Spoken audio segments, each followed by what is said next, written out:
یو زنانا داغي پزړه کې ارمان داو ارزو داوا تمنا داوا چې زه د محمد رسول الله صلی الله علیه وسلم زیارت وکم په خوب کې ماته الله پاک د محمد رسول الله زیارت را نصیب کی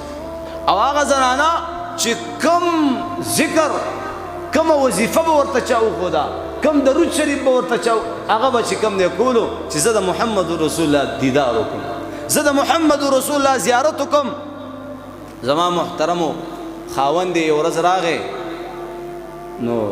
دې ښځې ته وایي څنګه چل دی داسې بېچین او پریشانه ناست دی ډېرې تسبیح مې واړولې ډېر ذکر اذکار مې وکړو ډېرې وظیفې مې وکړې اوسه پورې د محمد رسول الله زیارت مې ونه کړو زه ډېره بدبخته یم اوسه پورې د الله د رسول زیارت دا ولې زه الله ته خوښه نه یم زما د اعمال قبلیږي نه که دا څه وجه ده د خپل پیغمبر دیدار ما ته نه نصیب کېږي خاوند ورته څه وایي ورته وایي زه درته یو عمل وښیم او هغه عمل ته وکړي او انشاءالله بېګاله چې کوم دی د الله د رسول زیارت الله تا ته در نصیب کړي وایي ضرور وښایه وایي ښه وایي ته داسې کار وکړه چې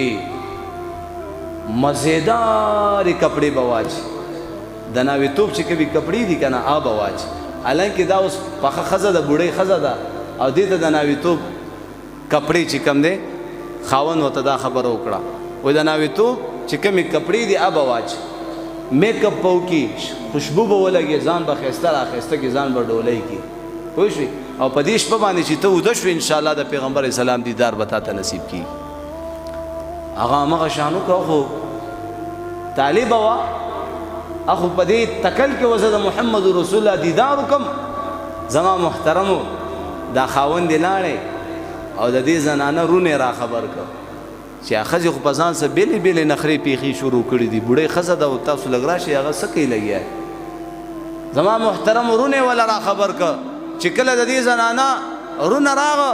او دا یې وکته چې د ناوېتوب کپړې یې چولې دي او د چې کوم دی ډول او سینګار او میک اپ وغیره کړی دی او که نه بنګړي وغیره نو خیب ودګله ویې رټله چې مړه دې عمر ته دې وګوره او ستا دې نخرو پیښو ته وګوره زړه ښځئ بوډۍ ښځئ چېرته الله الله کوه ته دا څه کوې مړه ښه سختې سختې خبرې ورته دا زنانه ډېره زیاته خفه شوه چې دې خاوند خو ما سره دوکه وکړه په دې چل باندې زه په خپلو رونو باندې بېعزتې کړم ویې دګلم ویې رټلم ډېره زیاته خفه وه ښې وژړل په دې جړا جړا کې دا زنانه اوده شوه چې کله اوده شوله په خوب کې ګوري چې د محمد رسول الله صلی الله علیه وسلم دیدار نصیب شو الله د ټول عمر هغه تنده ماته شوله را پاسېدو سره ډېره خوشحاله وه تر او تازه وه خاوند ته وایي چې ما خو د محمد رسول الله دیدار وکړو زما د ټول عمر هغه ارمان الله پوره کو خدا راته ووایه چې دا دې کې څه داسې کمال و دې کې څه داسې راز و ورته وایي ای زما کور ودانې ای زما بیبي ای زما ښځې تا ما سره ټول ژوند په سکون او په خوشحالۍ سره تیر کړی و چېرته تا باندې تکلیف نه و تیر شوی چېرته په تا باندې سخته نه وه تیره شوې دا پلین ما تا ته جوړ کو چې په تا لږه سخته تیره شي په تا لږ تکلیف تیر شي نو زما محترمو هغه تکلیف نه بعد الله پاک د خپل حبیب دیدار تا ته در نصیب نو همدقه شان د دې غربت د دې تنګدستۍ د دې دنیا دا حالات ختمېدل به وي انشاءالله کامیابۍ او خوشحالۍ شروع کېدل به